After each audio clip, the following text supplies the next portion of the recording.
গ্রেফতারের পর কোমরে দড়ি পরিয়ে রাস্তায় ঘোরানোর পুলিশি পদ্ধতিতে আপত্তি জানিয়ে মামলা। একাধিক জনস্বার্থ মামলায় রাজ্যের রিপোর্ট চাইল হাইকোর্ট।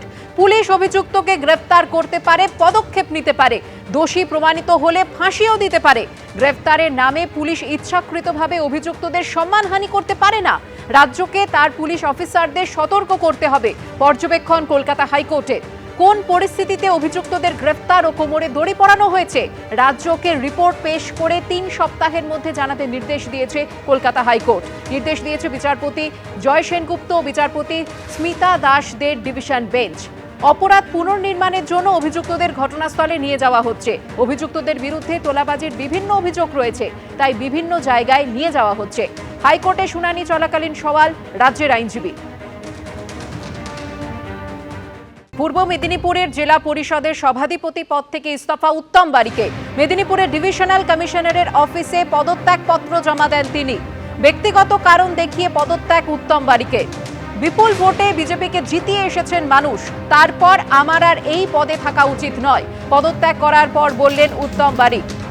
পূর্ব মেদিনীপুরের জেলা পরিষদের সভাধিপতি পদ থেকে ইস্তফা দিলেন উত্তম বারিক। মেদিনীপুরের ডিভিশনাল কমিশনারের অফিসে পদত্যাগপত্র জমা দেন তিনি। ব্যক্তিগত কারণ দেখিয়েছেন তিনি, ব্যক্তিগত কারণ দেখিয়ে পদত্যাগ করেছেন উত্তম বারিক। পদত্যাগ করার পর তিনি জানান যে বিপুল ভোটে বিজেপিকে জিতিয়ে এসেছেন মানুষ, তারপর আমার আর এই পদে থাকা উচিত নয়। মেদিনীপুরে ডিভিশনাল কমিশনারের অফিসে পদত্যাগপত্র জমা দেন তিনি। পূর্ব মেদিনীপুরের জেলা পরিষদের সভাধিপতি পদ থেকে ইস্তফা উত্তম বারিকের।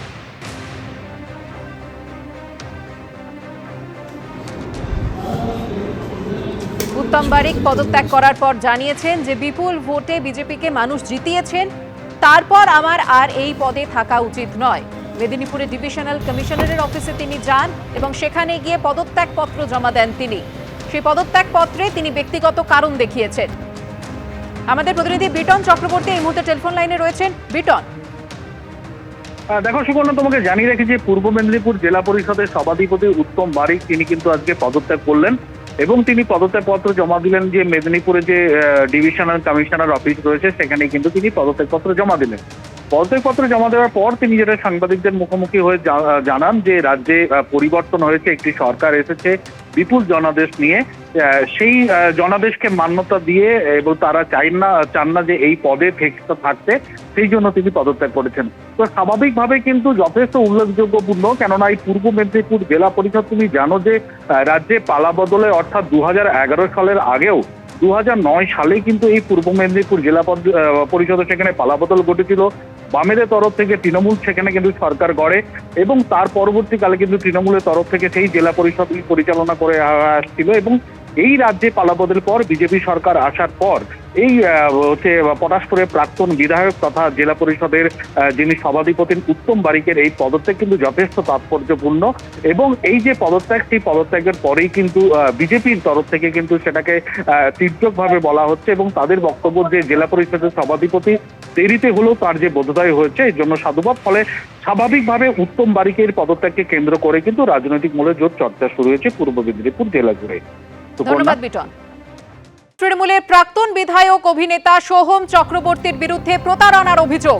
1,05,00,000 টাকা নিয়ে অভিনয় না করার অভিযোগ চারু মার্কেট থানায় এফআইআর দায়ের হয়েছে। এমনকি জামিন অযোগ্য ধারাও দেওয়া হয়েছে সোহম চক্রবর্তীর বিরুদ্ধে। বিস্তারিত জানবো, কথা বলবো আমাদের প্রতিনিধি আবির দত্তের সঙ্গে। আবির, ঠিক কি অভিযোগ? দেখো, যেটা জানা যাচ্ছে গত 19 তারিখে একটা লিখিত অভিযোগ জমা পড়ে এবং সেই পরিপ্রেক্ষিতে এফআইআর দায়ের করা হয়েছে এক ব্যক্তি, তার যেটা অভিযোগ যে তার কাছ থেকে 1,05,00,000 টাকা নেওয়া হয়েছে এবং সেটা নিয়েছে সোহম চক্রবর্তী, অভিনেতা, যিনি প্রাক্তন বিধায়ক তৃণমূল কংগ্রেসের।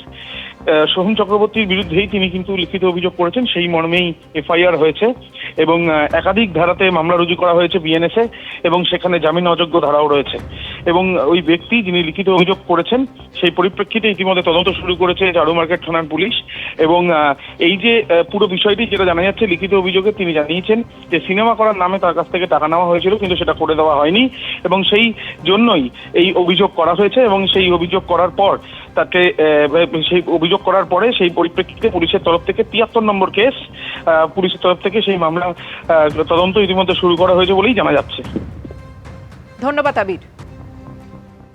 এবিপি আনন্দ, এগিয়ে থাকে, এগিয়ে রাখে।